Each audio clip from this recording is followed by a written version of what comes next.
दोस्तों जय श्री श्याम।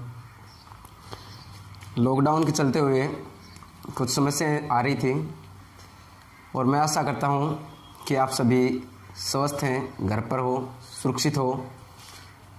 तो अपने टॉपिक चल रहा था मौर्य काल, और मौर्य काल के अंतर्गत आज हम करेंगे अशोक। देखिए दोस्तों, अशोक जो सम्राट है वो क्या था, सबसे महान शासकों में एक शासक था। यानी अशोक है वो मौर्य वंश का सबसे महान शासक था, ठीक है। लेकिन इसकी बात करें तो ये राजगद्दी पर कब बैठा था और राज्यारोहण इसका कब किया गया था, इसका अलग अलग समय अवधि के दौरान इसका जिक्र किया गया है। देखिए किस प्रकार से है। एक आता है 273 ईसा पूर्व और एक आता है 269 ईसा पूर्व, ठीक है। और इसकी मृत्यु हुई थी 232 ईसा पूर्व में, ठीक है। अब बात करते हैं कि 273 ईसा पूर्व के अंतर्गत क्या हुआ था, तो राज्यारोहण हुआ था। क्या हुआ था?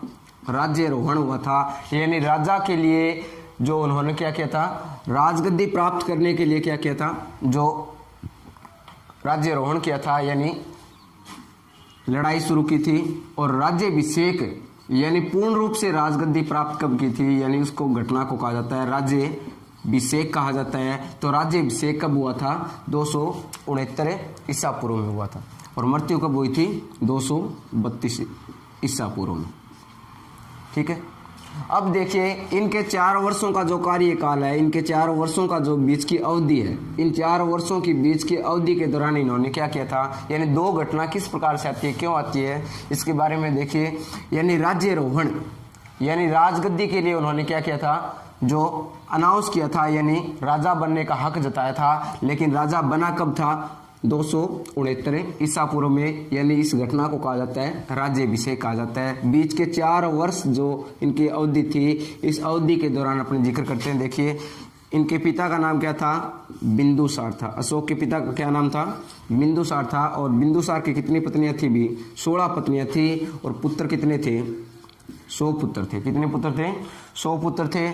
अब देखिए यानी 16 पत्नियां थी और 100 पुत्र थे, तो अशोक तो एक ही था।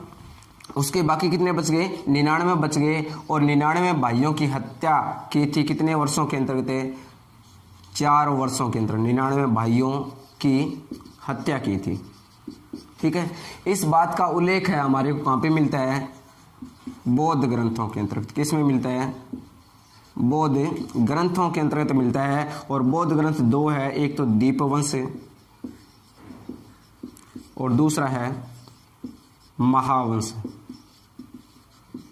ठीक है। यानी 99 भाइयों की हत्या का उल्लेख है वो कहाँ पे मिलता है? बौद्ध ग्रंथों के अंतर्गत मिलता है। बौद्ध ग्रंथ कौन कौन से है? एक तो दीपवंश है और दूसरा कौन सा है? महावंश है। यानी इन दोनों बौद्ध ग्रंथों के अंतर्गत 99 भाइयों की हत्या का उल्लेख मिलता है। और हत्या कब करता है? ये 4 वर्षों की अवधि के दौरान ये हत्या कर पाता है 99 भाइयों की। और पूर्ण रूप से राजगद्दी पर अधिकार है वो कब कर पाता है? 269 ईसा पूर्व में। यानी राज्याभिषेक इनका 269 ईसा पूर्व में होता है। इसके बाद में देखिए मृत्यु इसकी कब हुई थी? 232 ईसा पूर्व में हुई थी। यानी 273 से लेकर कब तक शासन किया था उन्होंने? 232 ईसा पूर्व तक उन्होंने शासन किया था, ठीक है।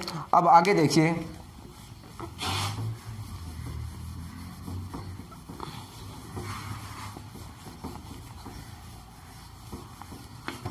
अशोक सम्राट है वो महान क्यों था? अशोक सम्राट है वो किस लिए महान था? भी अभिलेखों के कारण महान माना जाता है। यानी किसके लिए महान माना जाता है? अभिलेखों के कारण है वो महान माना जाता है। अशोक ने अभिलेख लिखने की परंपरा है वो कहां से ग्रहण की थी? ईरान के शासक दारा से वो क्या की थी? अभिलेख लिखने की परंपरा है वो ग्रहण की थी, ठीक है। अब देखिए अशोक का नाम अलग अलग अभिलेखों के अंतर्गत क्या मिलता है? अलग अलग नाम मिलता है। अभिलेखों का हम अलग से एक वीडियो तैयार करेंगे, अलग से अपने टॉपिक बनाएंगे, उसके अंतर्गत पूर्ण रूप से अभिलेखों का ही जिक्र किया जाएगा। अब देखिए अभिलेखों की बात करें तो अभिलेख अलग अलग प्रकार के अभिलेख होते हैं। जैसे एक शिलालेख है, एक होता है स्तंभ लेख होता है और एक होता है गुहा लेख होता है। अलग अलग उनके अभिलेख है उन्होंने लिखवाए थे, गुहा लेख भी लिखवाए थे, स्तंभ लेख भी लिखवाए थे और शिलालेख भी लिखवाए थे। ठीक है, उनके अलग अलग स्तंभ लेख शिलालेखों के अंतर्गत क्या है, उनका अलग अलग जिक्र किया जाता है, नाम मिलता है, अलग अलग उपाधियों से उनको जाना जाता है। अब कुछ शिलालेखों के अंतर्गत इसका नाम मिलता है देवनापिरिय, देवनापिरिय। और देवनापिरिय का शाब्दिक अर्थ क्या होता है, देवताओं का प्रिय। अब देखिए देवताओं का प्रिय किस प्रकार से था भी, अशोक ने कौन सा धर्म ग्रहण किया, बौद्ध धर्म ग्रहण किया था। लेकिन अशोक बौद्ध धर्म ग्रहण करने से पहले कौन सा धर्म का अनुयायी था, ब्राह्मण धर्म का अनुयायी था, यानी वो किसको मानता था, देवताओं को मानता था। इसलिए इसको उपाधि दी गई थी, कौन सी, देवनाप्रिय की उपाधि दी गई थी। एक उपाधि मिलती है चंडशोक उपाधि, चंडशोक यानी निर्दयी अशोक के नाम से भी क्या है उसको जाना जाता है। किस प्रकार से जाना जाता है, कहते हैं कि कुछ महिलाएं हैं वो क्या कर रही थी, अशोक की है वो चुगली कर रही थी, बातें कर रही थी, और उस बातों का उनको है वो क्या भनक पड़ गई थी, और भनक पड़ने के बाद उस अशोक ने क्या उस महिलाओं को जिंदा जलवा दिया था, जीवित जलवा दिया था। इसलिए उसको क्या कहा गया था, चंडशोक यानी निर्दयी अशोक के नाम से वो जाना जाता था। ठीक है, अब इसके बाद में बात करें, कुछ अभिलेख आते हैं, एक आता है मास्की, एक आता है गुर्जरा, और एक आता है निठुर,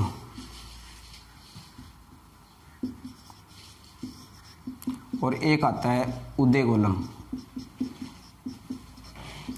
इन चार अभिलेखों के अंतर्गत क्या मिलता है, अशोक का नाम है, अशोक मिलता है। बाकी किसी भी अभिलेखों के अंतर्गत अशोक का नाम अशोक नहीं मिलता है। यानी केवल और केवल मात्र चार ऐसे अभिलेख है जिसका नाम अशोक का नाम क्या मिलता है, अशोक मिलता है। कौन कौन से के अंतर्गत, एक तो मास्की है, एक गुर्जरा है, और एक निठुर है, और एक उदयगोलम है। इसका के अंतर्गत क्या मिलता है, अशोक का नाम अशोक मिलता है। एक आता है मास्की अभिलेख है, और मास्की अभिलेख के अंतर्गत अशोक को क्या कहा गया है, बुद्ध शाक्य भी कहा गया है, बुद्ध शाक्य भी कहा गया है। ठीक है, इसके बाद में देखिए एक आता है अभिलेख है भाबरू अभिलेख या विराट अभिलेख। ठीक है, वर्तमान में कहाँ पे है ये, कलकत्ता संग्रहालय के अंतर्गत स्थित है। सबसे पहले खोजा जाने वाला जो अभिलेख है वो कौन सा है, भाबरू अभिलेख है। कब खोजा गया था, 1837 ईस्वी के अंतर्गत है वो खोजा गया था। किसके द्वारा खोजा गया था, कनिधम के द्वारा इसकी सबसे पहले है वो खोज की गई थी। यानी कौन से अभिलेख की, भाबरू अभिलेख की है वो खोज की गई थी 1837 ईस्वी के अंतर्गत। किसके द्वारा खोज की गई थी, कनिधम के द्वारा। वर्तमान में ये कहाँ पे है, कलकत्ता संग्रहालय के अंतर्गत है। इसके अंतर्गत अशोक का नाम दिया गया मगधाधिराज, मगधाधिराज या मगध का राजा। ठीक है, यानी भाबरू और विराट अभिलेखों के अंतर्गत किस नाम से जाना जाता है, मगधाधिराज या मगध के राजा के नाम से वो जाना जाता है। ठीक है, अब इसके बाद में और बात करें अपने, तो एक अभिलेख आता है पेनगोडिया अभिलेख, पेनगोडिया अभिलेख आता है। और पेनगोडिया अभिलेख के अंतर्गत अशोक को क्या कहा गया है, पेनगोडिया अभिलेख आता है, और पेनगोडिया अभिलेख के अंतर्गत कहा गया है महाराजा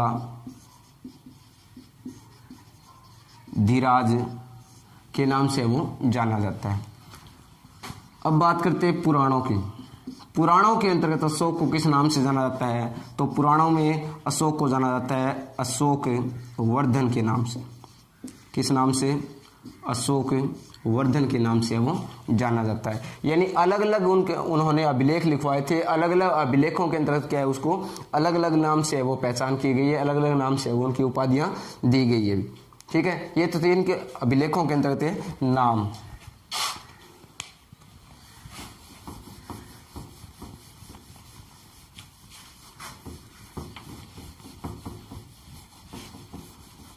अब देखिए अभिलेख के पारिवारिक जीवन की बात करें तो अशोक के पारिवारिक जीवन की बात करते हैं तो अशोक का पारिवारिक यानी पिता का नाम क्या था,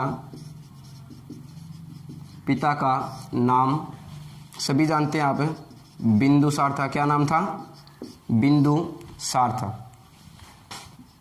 माता की बात करें, माता का नाम, तो माता के नाम की बात करें तो भी बिंदुसार की कितनी पत्नियां थी? 16 पत्नियां थी। तो अशोक की माता का क्या नाम था? ये सबसे इंपॉर्टेंट बात है, सबसे जरूरी बात है। तो बौद्ध ग्रंथों के अंतर्गत अशोक की माता का नाम मिलता है। कुछ बौद्ध ग्रंथों के अंतर्गत नाम मिलता है धम्मा। क्या नाम मिलता है? धम्मा मिलता है। कुछ के अंतर्गत मिलता है पासादिका, और कुछ है उसके अंतर्गत नाम मिलता है सुभद्रांगिणी। क्या नाम मिलता है? सुभद्रांगिणी। यानी एक महिला है, इसके नाम है वो क्या है? अलग अलग अभिलेखों के अंतर्गत है वो क्या है? उनको अलग अलग जो नाम है वो पुकारा गया, अलग अलग ग्रंथों के अंतर्गत अलग अलग नाम से वो जाना जाती थी। पत्नियों की बात करें, अशोक की कितनी पत्नियां थी भी? पत्नियां, अशोक की 5 पत्नियों का उल्लेख है वो किया जाता है। अशोक की 5 पत्नियों के अंतर्गत देखते हैं अपने। पहली पत्नी थी असंधिमित्रा। असंधिमित्रा यानी पटरानी। मुख्य रानी है वो कौन थी? असंधिमित्रा थी। उसके बाद में दूसरी आती है महादेवी। दूसरी पत्नी थी वो कौन सी थी? महादेवी थी। और महादेवी की 2 संतान थी भी, एक का नाम आता है महेंद्र और दूसरी का नाम आता है, पुत्री थी दूसरी संघमित्रा। संघमित्रा नाम आता है। और इन दोनों को अशोक के द्वारा कहाँ भेजा गया था? धर्म प्रचार के लिए श्रीलंका भेजा गया था। कहाँ भेजा गया था? श्रीलंका भेजा गया था। तीसरी पत्नी आता है तिस्य रक्षिता। तीसरी पत्नी का नाम क्या है? तिस्य रक्षिता था। और तिस्य रक्षिता कहते हैं कि ये ब्राह्मण धर्म को मानती थी, बौद्ध विरोधी पत्नी है वो, उसको कहा गया है, यानी बौद्ध धर्म की बहुत विरोधी थी, बौद्ध विरोधी। ठीक है, एक बात और ध्यान दीजिए इसके अंतर्गत, तिस्य रक्षिता एकमात्र ऐसी पत्नी थी अशोक की जो क्या हो गई थी? अशोक की मृत्यु के बाद क्या हो गई थी? सती हुई थी। क्या हो गई थी? सती हो गई थी। कई बार पूछ लिया जाता है कि यानी ऐसी कौन सी पत्नी है जो अशोक की मृत्यु के बाद क्या है? सती हो गई थी। तो कौन थी? तिस्य रक्षिता थी। एक आता है पद्मावी। पद्मावी, और पद्मावी किसकी माँ थी भी? कुणाल की माँ थी। एक है कारुवाकी, और कारुवाकी कौन थी भी? तीवर की माँ थी। तीवर की माँ थी। ठीक है, ये इनकी 5 पत्नियों का उल्लेख है वो मिलता है। अब बात करें पुत्रों की, बात करें तो अशोक के पुत्र कितने थे भी? अशोक के पुत्रों के अंतर्गत देखिए, एक पुत्र था महेंद्र। कौन था? महेंद्र। दूसरा है वो कौन था? कुणाल था। और तीसरा है वो कौन था? तीवर था। और चौथे की बात करें तो कल्याण की राजतरंगिणी के अंतर्गत बात करते हैं। यानी अशोक ने क्या है? श्रीनगर की स्थापना की थी, और श्रीनगर के अंतर्गत उपराज्यपाल है वो स्थापित किसको किया गया था? जालोक नामक पुत्र को स्थापित किया था। और जालोक है वो कौन सा पुत्र था? इनका चौथा पुत्र था। यानी इनके अलग अलग ये पुत्र थे। पुत्रियों की बात करते हैं अपनी। पुत्री कौन कौन थी? तो पुत्रियों की बात के अंतर्गत देखिए, एक तो पुत्री है संघमित्रा थी। ठीक है, और दूसरी पुत्री थी चारुमती। चारुमती थी। ये इनका पारिवारिक जीवन, यानी अशोक के पिता का नाम क्या था? बिंदुसार था। माता का नाम पूछा जाए तो क्या था? धम्मा, पासादिका, सुभद्रांगिणी। ठीक है, यानी एक महिला है, उनके अलग अलग नाम है वो से जाना जाता है। पत्नियों की बात करें तो कितनी पत्नियां थी? 5 पत्नियों का उल्लेख मिलता है। पटरानी सबसे मुख्य रानी है वो कौन थी? असंधिमित्रा थी। दूसरी रानी है वो कौन सी थी? महादेवी थी। और महादेवी के 2 संतान है, एक तो महेंद्र और एक संधिमित्रा था। मित्रा थी। इसको कहाँ भेजा गया था? श्रीलंका भेजा गया था। किसके लिए? बौद्ध प्रचार के लिए भेजा गया था। तीसरी रानी की बात करते हैं अपने, तो तीसरी रक्षिता थी और वो क्या थी? बौद्ध विरोधी महिला थी। ठीक है। और जब अशोक की मृत्यु हुई थी 232 ईसा पूर्व के अंतर्गत, तो क्या हो गई थी? सती हो गई थी। ठीक है। इसके बाद में एक आता है पद्मावी, किसकी माँ थी? कुणाल की माँ थी। एक नाम मिलता है कारुवाकी, और कारुवाकी किसकी माँ थी? तीवर की माँ थी। ठीक है दोस्तों। इसके बाद में बात करते हैं अपने आगे इनके व्यक्तिगत धर्म की, यानी अशोक का धर्म है वो कौन सा था?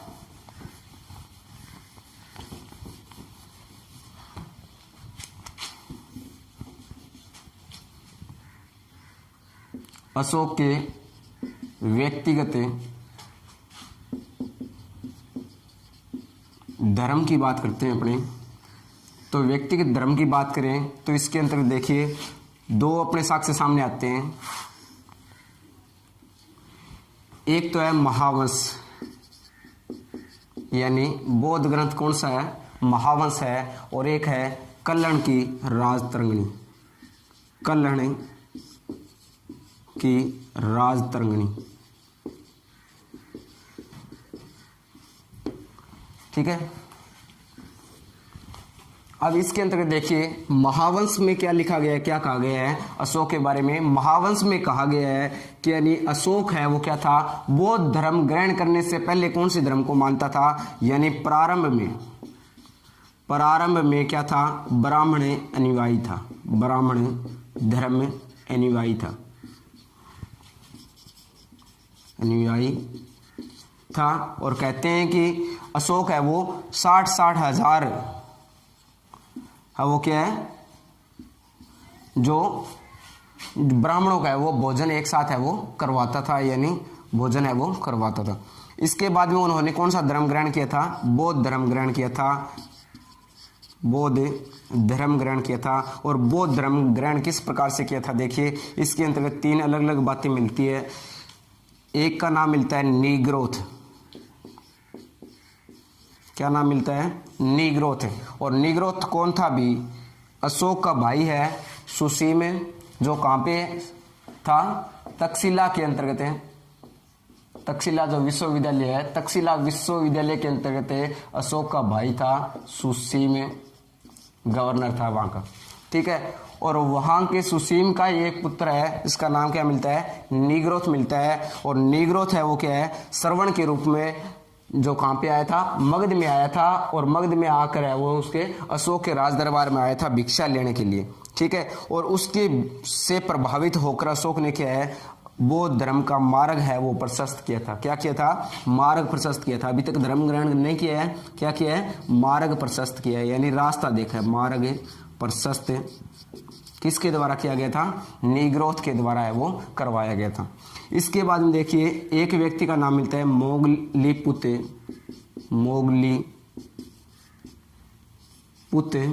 तिस्य, और इसके द्वारा क्या करवाया गया था? तृतीय बौद्ध संगीति का आयोजन भी इसी के द्वारा करवाया गया था। यानी तृतीय बौद्ध संगीति अशोक ने करवाई थी अपने समय के अंतर्गत, तो उसका अध्यक्ष कौन था? मोगलीपुत तिस्य था। तो रास्ता जो दिखाने वाला कौन व्यक्ति है? नीग्रोथ है। धर्म ग्रहण करवाने वाले व्यक्ति है वो कौन है? मोगलीपुत तिस्य है। यानी धर्म ग्रहण किसके कहने पर किया था उन्होंने? किसके प्रभाव में आकर किया था? मोगलीपुत तिस्य के प्रभाव में आकर अशोक ने क्या किया था? बौद्ध धर्म है वो ग्रहण किया था। और एक बात आती है कि यानी बौद्ध धर्म की दीक्षा कहाँ से ग्रहण की थी? तो एक व्यक्ति का नाम मिलता है उपगुप्त। क्या नाम मिलता है? उपगुप्त नाम मिलता है। यानी उपगुप्त के द्वारा क्या की गई थी? दीक्षा है वो ग्रहण की गई थी। यानी बौद्ध धर्म की जो दीक्षा है वो किस व्यक्ति के द्वारा ग्रहण की गई थी? उपगुप्त के द्वारा है वो ग्रहण की गई थी। यानी इसी कड़ी के द्वारा है उन्होंने क्या है? बौद्ध धर्म ग्रहण किया था। पहले कौन से धर्म का जो अनुयायी था? ब्राह्मण धर्म का अनुयायी था। और एक साथ है वो कितने के करवाता था? 60,000 ब्राह्मणों का है वो एक साथ भोजन है वो ग्रहण करवाता था। उसके बाद में उन्होंने कौन सा धर्म ग्रहण कर लिया? बौद्ध धर्म ग्रहण किया था। किसके प्रभाव में आकर किया था उन्होंने? पहला व्यक्ति कौन है? नीग्रोथ है। कौन है भी ये? सुसीम का पुत्र है, यानी अशोक का भतीजा है। इन्होंने क्या किया था, केवल और केवल रास्ता दिखाया था, मार्ग प्रशस्त करवाया था। उसके बाद में दूसरा व्यक्ति कौन आता है, मोंगलीपुत्तुस आता है, जिसके द्वारा उन्होंने क्या किया था, धर्म ग्रहण किया था और इसी की अध्यक्षता के अंतर्गत क्या तृतीय बौद्ध संगीति का आयोजन भी करवाया गया था। इसके बाद में तीसरा व्यक्ति आता है उपगुप्त, और उपगुप्त के द्वारा क्या की गई थी, बौद्ध धर्म की क्या ली गई थी, दीक्षा है वो ग्रहण की गई थी। इसके बाद हम बात करें कल्याण की राजतरंगिणी की, तो कल्याण की राजतरंगिणी के अंतर्गत उल्लेख मिलता है, किसका उल्लेख मिलता है, यानी जो अशोक है वो कौन सा धर्म का अनुयायी था, सेवा धर्मानुयायी था, यानी शिव धर्म का मानने वाला था, अनुयायी था, शिव धर्मानुयायी था, यानी शिव धर्म को मानने वाला था। इसके बाद में बात करें, अशोक ने कल्याण की राजतरंगिणी के अंतर्गत उल्लेख मिलता है कि यानी किसकी स्थापना की थी, श्रीनगर की स्थापना की थी, श्रीनगर की स्थापना का उल्लेख मिलता है, किसके अंतर्गत मिलता है, अशोक कल्याण की राजतरंगिणी के अंतर्गत मिलता है। एक बात और देखिए, श्रीनगर के अंतर्गत, श्रीनगर में जालोक को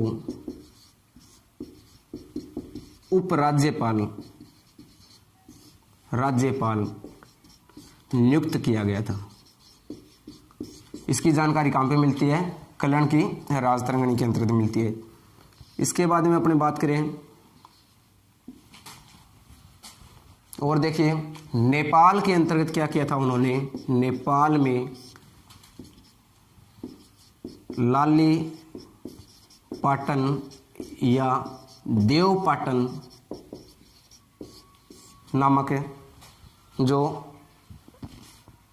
है वो स्थापित करवाए थे, यानी लाली पाटन व देवपाटन की उन्होंने नेपाल के अंतर्गत क्या की थी, स्थापना की थी। इसकी जानकारी कहाँ पे मिलती है, कल्याण की राजतरंगिणी के अंतर्गत मिलती है। इसके बाद में अपने बात करें, अशोक ने अपने समय के अंतर्गत एक बहुत बड़ा युद्ध लड़ा था, आप सभी जानते भी होंगे, यानी कौन सा युद्ध था, कलिंग का युद्ध था।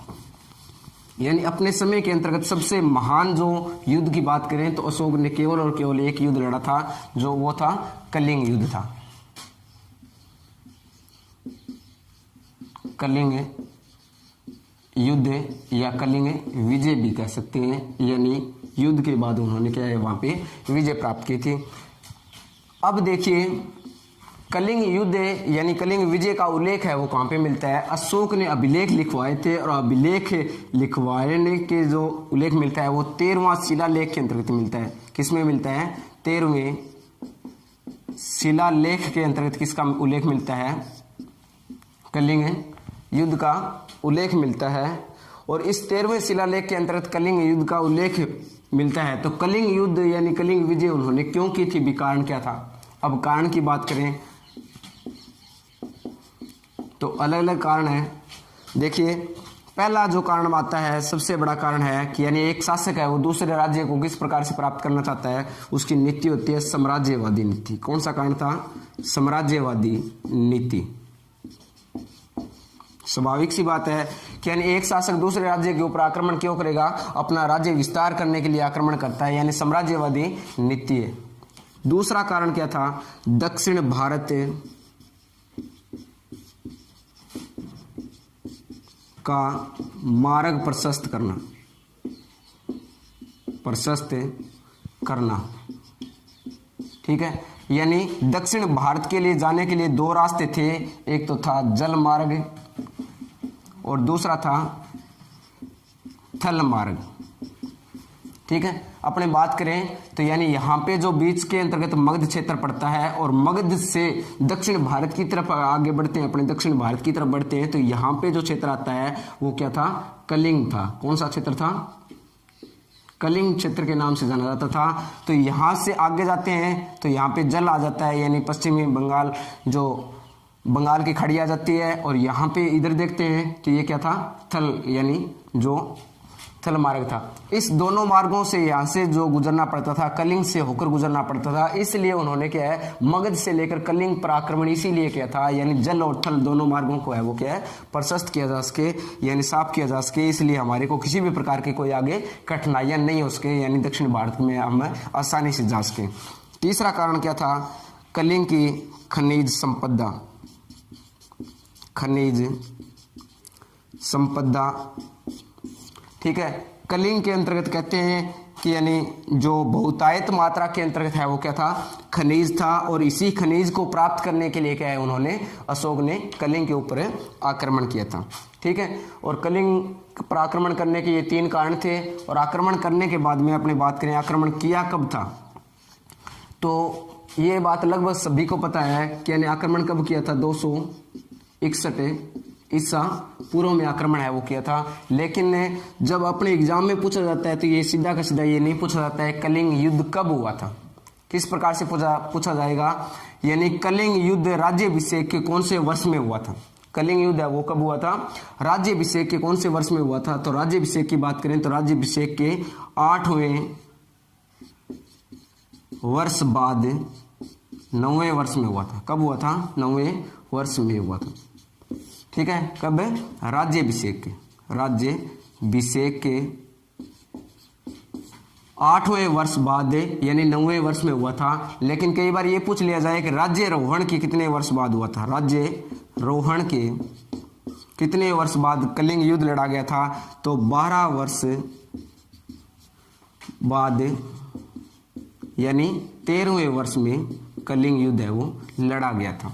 ठीक है, यानी 4 वर्ष इसमें और ऐड कर देते हैं। यानी राज्यारोहण कब हुआ था, 273 में हुआ था। राज्याभिषेक कब हुआ था, 269 में हुआ था। इसीलिए देखिए, यानी 261 ईसा पूर्व की बात करें तो 8वें वर्ष के बाद, यानी कि कौन से वर्ष में हुआ था, 9वें वर्ष में हुआ था। राज्यारोहण के कौन से वर्ष के बाद में, 12वें वर्ष के बाद में कौन से वर्ष में हुआ था, 13वें वर्ष में हुआ था। इसके अंतर्गत परिणाम की बात करें तो इसके अंतर्गत कलिंग युद्ध के दौरान 1 लाख लोग मारे गए थे। ठीक है, और लगभग 1.5 यानी 1.5 लाख लोग हैं वो क्या हो गए थे, घायल हो गए थे। ठीक है, ये तो थी जन धन की हानि। इसके बाद में बात करें, जब अशोक है मगध से कहाँ गया था, कलिंग विजय को देखने के लिए, यानी मगध से वो कहाँ गया था, कलिंग गया था देखने के लिए, यानी जश्न मनाने के लिए गया था। तो उन्होंने इतना बड़ा नरसंहार देखा, यानी 1 लाख लोग मारे गए थे और लगभग 1.5 लाख लोग है वो घायल हो गए थे। तो उसी दौरान अशोक ने क्या कर दी थी, जो अपनी जो युद्ध लड़ने की परंपरा है वो यहाँ पे उन्होंने क्या है, कलिंग के अंतर्गत ही उन्होंने त्याग कर दिया था। और उन्होंने क्या है, भेरी घोष के स्थान पर, यानी युद्ध जब लड़ा जाता है तो एक भेरी घोष नामक वाद्य यंत्र का उपयोग किया जाता है, बजाया जाता है। ठीक है, एक भेरी घोष एक वाद्य यंत्र होता है और उस यंत्र को है वो बजाया जाता है। कब बजाया जाता है, जब युद्ध शुरू किया जाता है। ठीक है, तो अशोक ने क्या है, कलिंग के अंतर्गत क्या कर दिया था, भेरी घोष का क्या कर दिया, त्याग कर दिया गया था। क्या कर दिया, त्याग कर दिया था। और किसको अपना लिया था, धम्म घोष को अपना लिया था, यानी धर्म है वो अपना लिया था। ठीक है, एक बात याद रखना, यानी कौन सी युद्ध के दौरान है उन्होंने भेरी घोष का त्याग किया था, तो कलिंग युद्ध के दौरान किया था। और कौन सा अपनाया था उन्होंने, धम्म घोष अपनाया था। इसका भी उल्लेख कहाँ पे मिलता है, 4थे शिलालेख के अंतर्गत मिलता है। किसके अंतर्गत मिलता है, 4वें शिलालेख के अंतर्गत है वो इनका उल्लेख किया गया है। ठीक है, अब इसके उत्तराधिकारी की बात करें, अशोक के उत्तराधिकारी कौन कौन थे।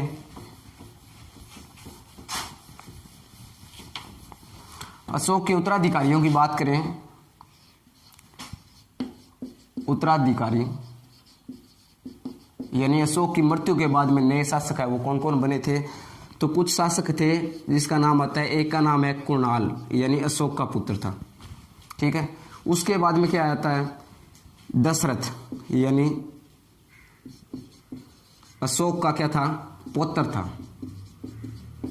ठीक है, सबसे महान, अशोक के बाद सबसे महान शासक था वो कौन था, दशरथ था। उसके बाद में आता है एक संप्रति। ठीक है, और इसके बाद में आता है वरहद्रथ, वरहद्रथ यानी मौर्य वंश का अंतिम शासक, अंतिम शासक है वो कौन था, वरहद्रथ था। ठीक है, और वरहद्रथ की हत्या किसके द्वारा की गई थी, पुष्य मित्र शुंग के द्वारा है वो क्या की गई थी, वर्धरथ की हत्या की गई थी। पुष्य मित्र शुंग है वो वर्धरथ का क्या था, सेनापति था। क्या था, सेनापति था। और इसके बाद में वर्धरथ की मृत्यु के बाद में क्या आ गया था, मौर्य काल समाप्त हो गया था। और इसके बाद में क्या आ गया था, मौर्योत्तर काल है वो शुरू हो जाता है। और मौर्योत्तर काल माना जाता है लगभग 184 ईसा पूर्व से लेकर लगभग 30 ईस्वी तक का जो काल है वो मौर्योत्तर काल है वो माना जाता है। ठीक है, तो सबसे महान कौन था, उत्तराधिकारियों के अंतर्गत दशरथ था। और दशरथ ने भी क्या किया था, अशोक की तरह अभिलेख लिखवाने की परंपरा है वो क्या की थी, शुरू की थी। और अशोक के जो पुत्र दशरथ ने अभिलेख कहाँ लिखवाए थे, गुफाओं का निर्माण करवाया था उन्होंने नागार्जुन की पहाड़ी, नागार्जुन की पहाड़ियों के अंतर्गत है।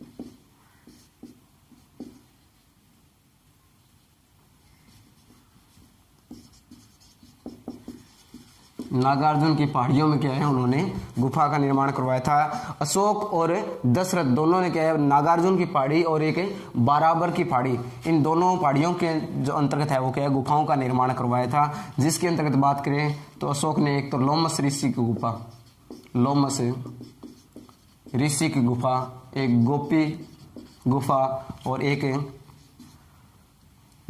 वर्दिका गुफा का निर्माण है वो क्या है, नागार्जुन की पहाड़ी के अंतर्गत इन गुफाओं का निर्माण उन्होंने करवाया था। ठीक है, एक बात करें कि अशोक का जो पुत्र था दशरथ, इस दशरथ ने क्या है, अशोक की भांति क्या की थी, देवनाप्रिय नामक उपाधि धारण की थी। देवनाप्रिय नामक उपाधि धारण है वो की थी। किसके द्वारा की गई थी, दशरथ के द्वारा है वो की गई थी। ठीक है, ये था अभी जो अशोक। और उसके बाद में संप्रति नामक जो शासक था उसने क्या किया था, जैन धर्म है वो जैन धर्म ग्रहण किया था। कौन सा धर्म है, जैन धर्म ग्रहण किया था। और दशरथ ने कौन सा धर्म ग्रहण किया था, बौद्ध धर्म ग्रहण किया था, बौद्ध धर्म है वो ग्रहण किया था। यानी अपने बात करते हैं मौर्य वंश की बात करते हैं, धर्मों की बात करते हैं, तो सबसे पहला शासक था वो कौन था, चंद्रगुप्त मौर्य था। और चंद्रगुप्त मौर्य ने कौन सा धर्म अपनाया था, जैन धर्म अपनाया था। उसके बाद में बिंदुसार आया और बिंदुसार ने कौन सा धर्म अपनाया था, आजीविक धर्म अपनाया था, आजीविक धर्म अपनाया था। और उसके बाद में अशोक, और अशोक ने कौन सा धर्म अपनाया था, बौद्ध धर्म। और अशोक के बाद में दशरथ, और दशरथ ने